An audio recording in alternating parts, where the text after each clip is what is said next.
Ce sont de très bons résultats qui montrent le soutien au premier pas du gouvernement, une amplification de la dynamique à gauche après l'élection présidentielle, mais tout reste à faire parce que la participation doit encore progresser. On sait que traditionnellement à l'élection législative, il y a une participation moins élevée qu'à la présidentielle. C'était déjà le cas en 2007 et donc pour le second tour, il y a un enjeu de mobilisation de celles et ceux qui souhaitent que le changement se continue, se poursuive et qui ne veulent pas le retour en arrière, qui ne veulent pas qu'une victoire de la droite, par une sorte de démobilisation des électeurs de gauche, signifie un grand bond en arrière à avant le 6 mai.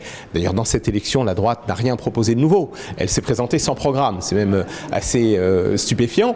À part ses querelles de chef, elle n'a apporté aucune proposition, n'a tiré aucune leçon de sa défaite et donc elle ne ferait que remettre en selle le programme Sarkozy. La TVA sociale, l'austérité en Europe, l'injustice par rapport à l'école. Donc si on veut que le changement continue, il faut donner une majorité très large au second tour à François Hollande et au gouvernement de Jean-Marc Ayrault.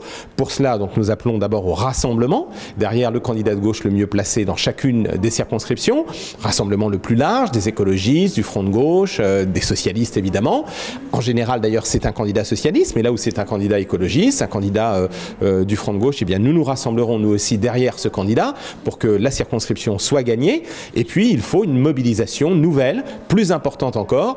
Peut-être que le choix était un peu confus dans beaucoup de circonscriptions, 13 candidats, 16 candidats parfois.